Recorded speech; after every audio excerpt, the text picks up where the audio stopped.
Assalamualaikum warahmatullahi wabarakatuh.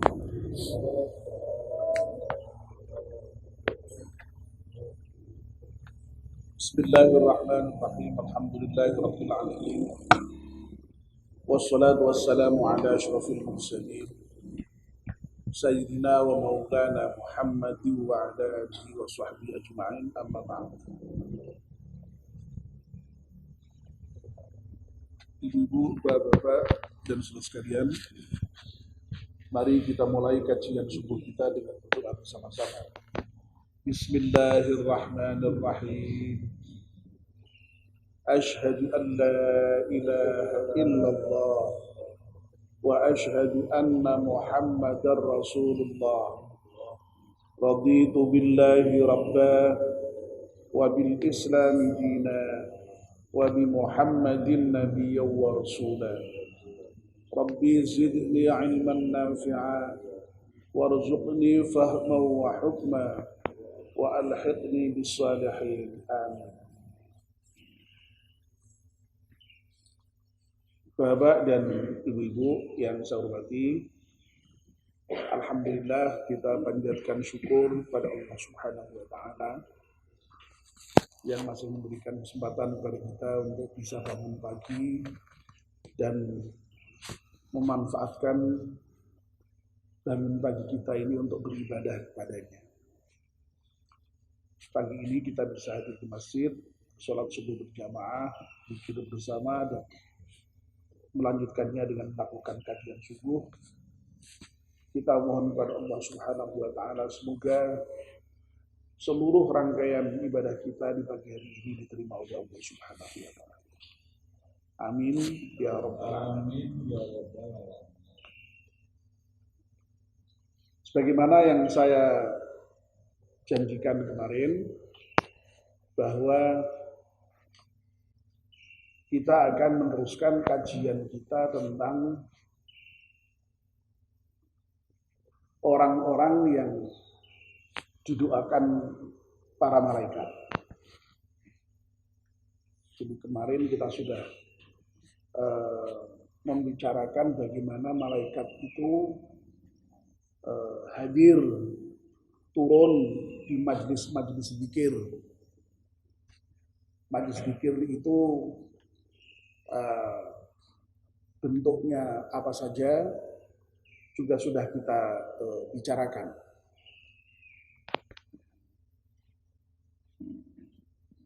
Majlis zikir setidaknya ada 3 ya, setidaknya ya. Yaitu majlis Al-Qur'an, majlis yang dibacakan Al-Qur'an, dikaji Al-Qur'an, itu majlis zikir. Lalu kemudian yang kedua, majlis ilmu. Seperti ini majlis ilmu. Majlis di mana dikaji ilmu, yang dengan ilmu itu juga kita sesungguhnya mengingat ajaran-ajaran Allah. Berarti ya zikir juga.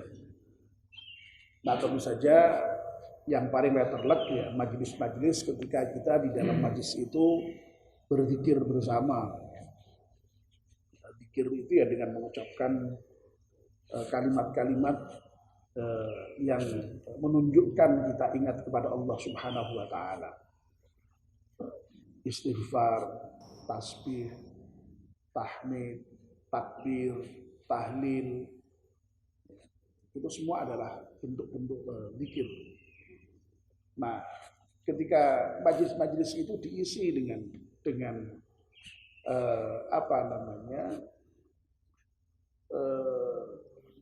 hal-hal seperti itu, maka itu disebut dengan majlis zikir. Nah, oleh karena itu setidak-tidaknya agar supaya majlis itu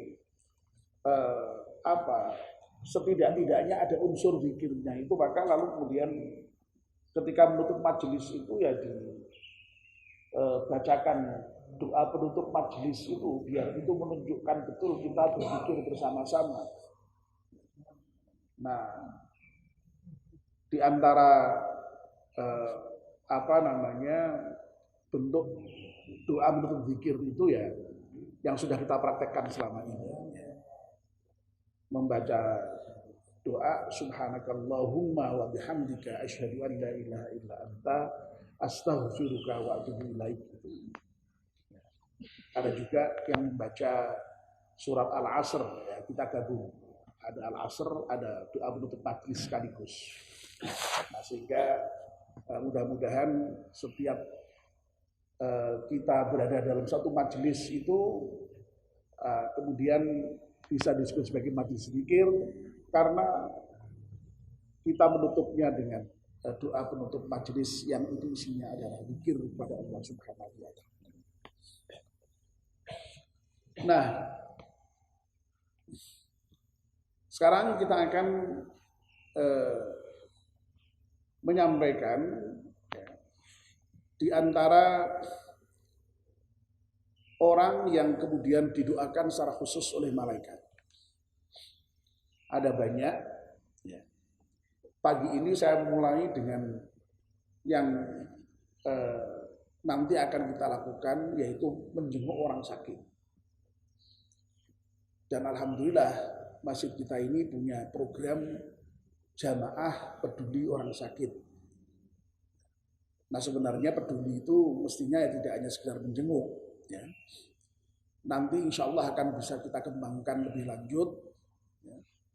Ya, kalau perlu, ya misalnya kalau ada jamaah yang memang dari sisi finansial kok perlu dibantu, ya bisa saja kita nanti misalnya kepedulian kita wujudkan dalam bentuk sampai kepada menghimpun dana yang sekiranya bisa meringankan beban saudara kita yang sedang sakit. Nah, itu kalau nanti dirasakan perlu sampai ke sana, ya kita bisa mengarah ke sana nanti. Tapi sementara ini yang kita lakukan programnya baru menjenguk. Ya ada memang program bantuan, tapi itu sangat terbatas sekali yang sudah pernah kita lakukan. Nah, nanti bisa kita kembangkan. Nah, Bapak dan Ibu-ibu, orang yang menjenguk orang yang sakit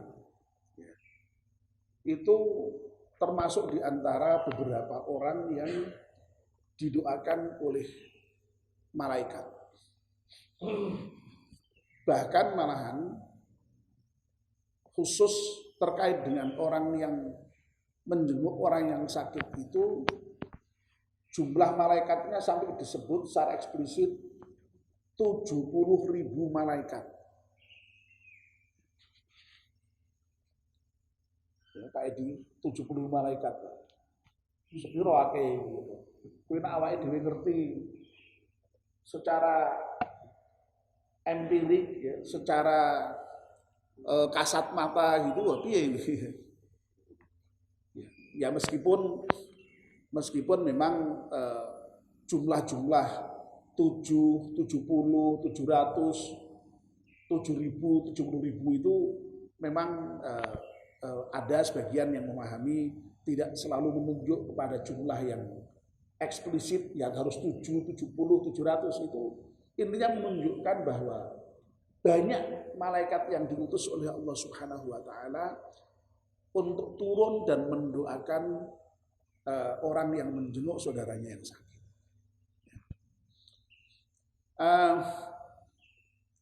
Dalam hadis yang diriwayatkan oleh Imam Ahmad dalam Al-Musnadnya itu Rasulullah kurang lebih bersabda begini, tidak ada seorang muslim yang menjenguk saudaranya kecuali Allah kemudian menurunkan 70.000 malaikat, yang malaikat itu mendoakan kepada orang yang menjenguk itu. Kalau menjenguknya siang, malaikat itu masih mendoakan sampai dengan sore hari. Kalau menjenguknya itu malam, malaikat mendoakannya sampai dengan waktu subuh. Masya Allah.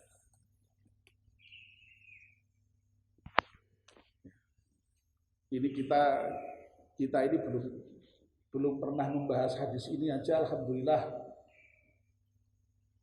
program Masjid Peduli Orang Sakit itu sudah berjalan. Mudah-mudahan dengan dibahas hadis ini nanti jamaah menjadi semakin termotivasi ya, untuk senang menjenguk orang sakit.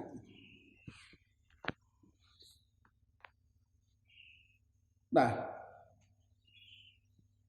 menjenguk orang sakit ini memang ya banyak dibicarakan dalam hadis. Ya. Di antaranya tentu aja dalam bentuk reward tadi, dalam bentuk balasan yang diberikan Allah Subhanahu wa taala. Nah, dalam bentuk perintah banyak itu. Misalnya yang paling populer itu adalah menjenguk orang sakit yang dinyatakan oleh Nabi sebagai hakul muslim alal muslim. Jadi kewajiban seorang muslim terhadap muslim yang lain itu ada 6 sebenarnya ya. Nanti kapan-kapan juga bisa kita bahas lagi ini. Jadi ngaji ini begitu. Sekarang kita menyinggung dalam konteks menjenguk orang sakit. Ternyata kewajiban muslim pada muslim yang lain itu yang dalam konteks bersamaan dengan menjenguk orang sakit, yang lainnya lagi ada 6 Nabi menyebutnya itu. Ya.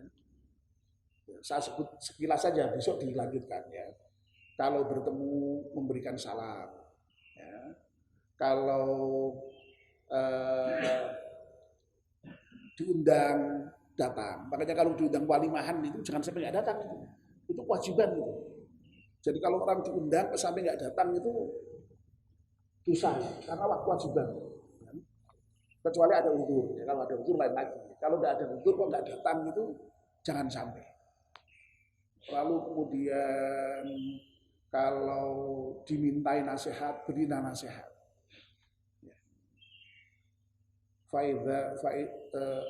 Kalau dimintai nasihat, beri nasihat.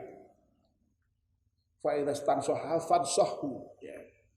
Lalu kemudian kalau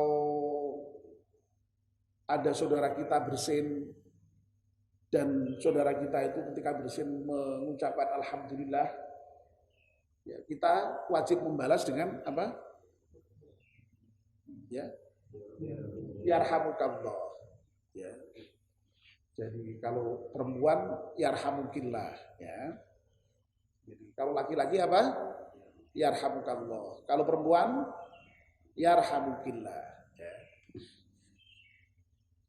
Nah, kalau yang kelima, kalau wafat kita diminta untuk takziah dan mengantarkan jenazahnya.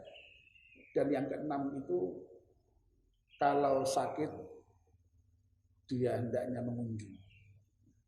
Jadi mengunjungi orang sakit ini merupakan kewajiban kita.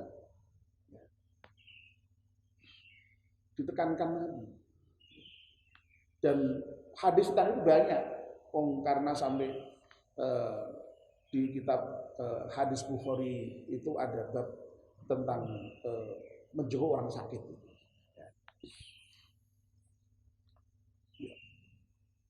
Itu eksplisit ya. Dalam bentuk yang lain, dalam hadis qudsi itu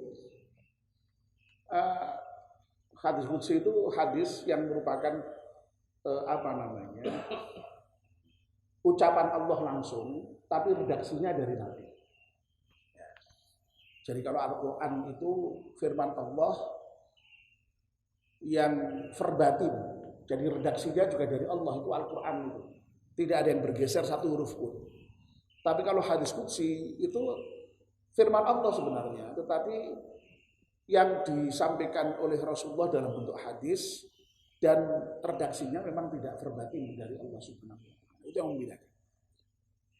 Nah, di dalam hadis qudsi itu Allah pernah berkata nanti di akhirat ini ya, itu akan bertanya itu pada orang-orang yang tidak pernah menjenguk orang sakit itu. Wahai hambaku, kenapa engkau tidak menjengukku? Ini kata Allah. Kenapa engkau nggak menjenguk? Kemudian si hamba itu pasti kaget. Bagaimana ya Allah aku menjenguk engkau, padahal engkau itu Tuhan semesta alam. Lalu Allah menjawab, loh bukankah si fulan sakit, si anu sakit, si itu sakit, si ini sakit.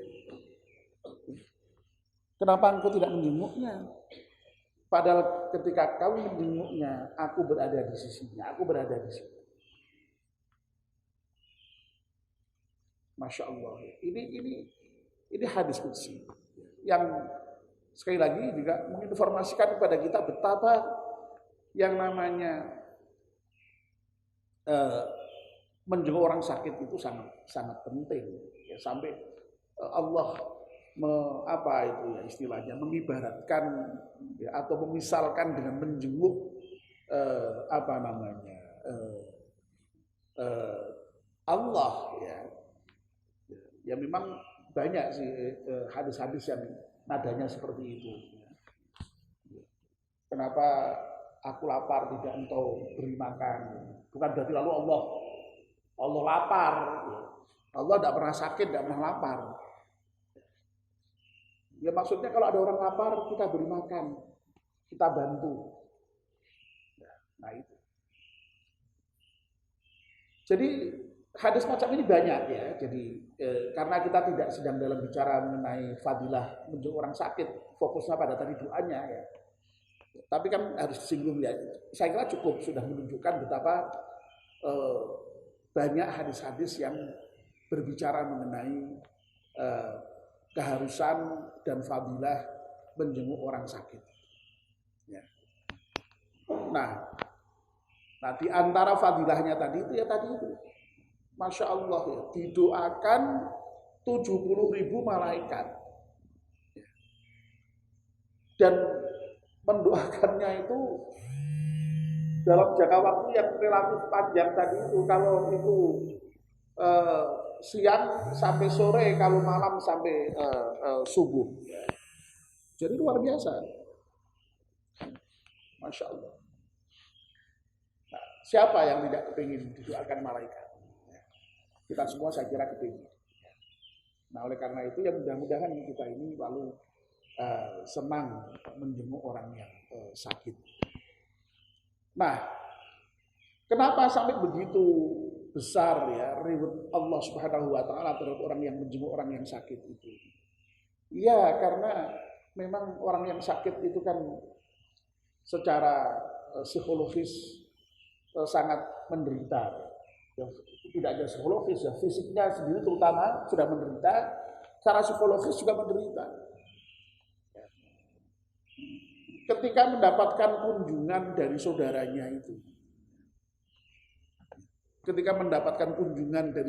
itu, itu pasti akan bahagia, senang, merasa diperhatikan, merasa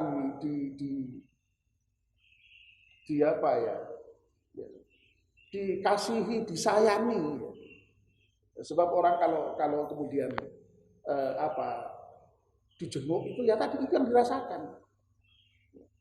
Saya sendiri pernah sakit ya pernah dijenguk itu senang. Dan sebenarnya ya kita itu kan dalam hal agama itu ya di dalam mendapatkan pengetahuan itu kan sebenarnya juga tidak semata-mata berasal dari ajaran Al-Quran sebenarnya. Ada metodologi yang disebut dengan irfan. Irfan itu ya mengetahui. Nah mengetahui itu dengan pengalaman langsung spiritual seperti itu. Makanya yang namanya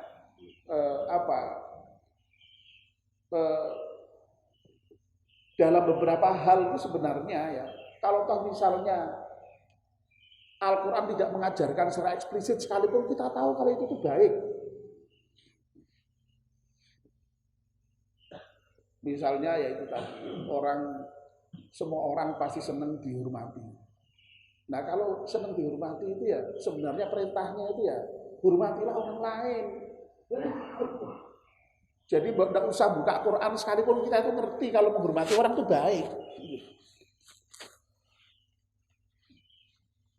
Kalau menyakiti orang lain itu pasti nggak baik.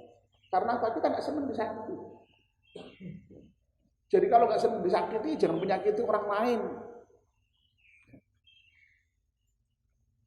Nah termasuk ketika menjenguk orang sakit itu. Kalau dijenguk senang kita. Nah, oleh karena itu ya kalau ada saudara kita yang sakit, hendaknya kita mau menjenguk. Ya. Waduh sudah jam 5 harus saya putus. Ya ini sudah jam 5 persis. Kita putus dulu, nanti gampang dilanjutkan lagi. Ya. Jadi intinya, masya Allah ternyata menjenguk orang sakit itu yang alhamdulillah sudah kita lakukan ya, dan kita programkan di masjid kita itu ternyata punya dukungan teologis, ya, dukungan sabda-sabda dari hadis yang sangat banyak sekali. Nah, mudah-mudahan sekali lagi kita senang terlibat di dalam program menjenguk saudara kita yang sakit ini. Amin ya rabbal alamin. Seperti memberi makan orang itu ternyata masya Allah ya banyak sekali ya, fadilahnya. Bahkan sampai kemarin ya, pernah kita bacakan ketika berbicara mengenai orang-orang yang terbaik itu ya, Pak Erwin masih ingat itu ya, sekian banyak kriteria orang terbaik menurut Nabi itu. Di antaranya orang yang terbaik adalah orang yang mau memberi makan orang lain. Jadi baik dan buruknya kita itu ditentukan seberapa kita memberikan makan kepada orang lain. Nah, saya tidak tahu apakah ini lalu kemudian semakin diberikan informasi ini lalu nanti sedekah nasi ya, utama nasi Jumat itu lebih berkembang, dan alhamdulillah ini sekarang kan berkembang di mana-mana, orang suka memberikan makan orang itu suka sekarang. Nah ternyata emang itu menjadi kriteria orang yang terbaik itu.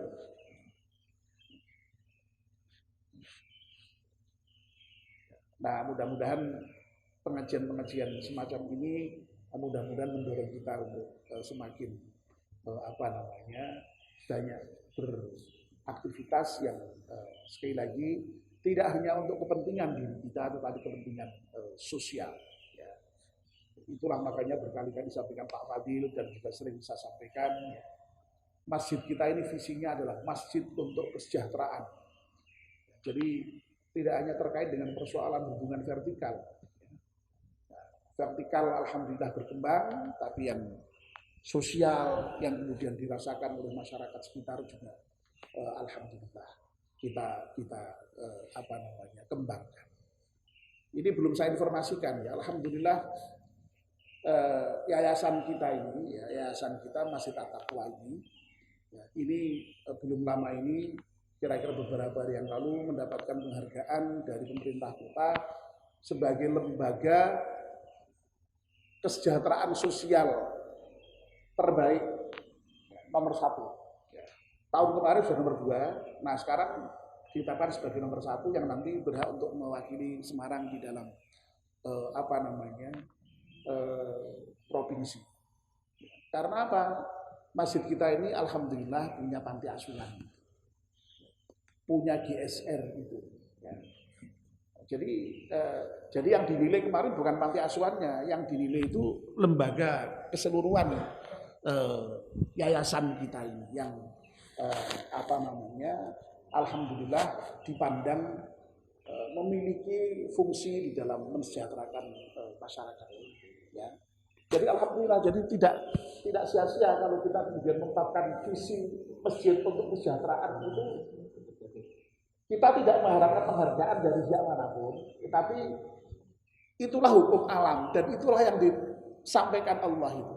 Wa qul i'malu fasayarallahu 'amalakum wa rasuluhu wal mu'minun. Ini saya tambahkan sedikit terpaksa ini ya. Hai Muhammad, katakanlah kepada mereka, i'malu, Berkaryalah, bekerjalah, beraktivitaslah, berkreasilah.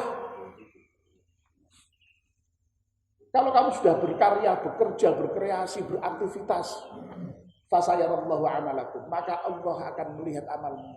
Ora usah mbok duduh-duduhke, ora usah riak kowe, ora usah mbok omongke, ora usah kowe gedobos, ora usah kowe cerita-cerita. Otomatis Allah akan melihat. Wa rasuluhu, dan juga rasulnya juga akan melihat. Wal mukminun, dan orang-orang mukmin, bahkan orang-orang lain sekalipun juga akan melihat amalmu. Jadi yang penting amal, yang penting beraktivitas, yang penting berkarya. Kalau sudah berkarya pasti Allah akan berikan penghargaan, Rasulnya akan berikan penghargaan, dan orang-orang lain pun juga akan berikan penghargaan. Tanpa diminta sekalipun, ya, tanpa diminta. Jadi yang penting berkaryanya, yang penting bekerjanya. Ya. Alhamdulillah ya, alhamdulillah. Beberapa waktu yang lalu sebelumnya Pak RW mengucapkan kepada kita, RW 3 juga mendapatkan penghargaan sebagai apa Pak? Kampung Pak?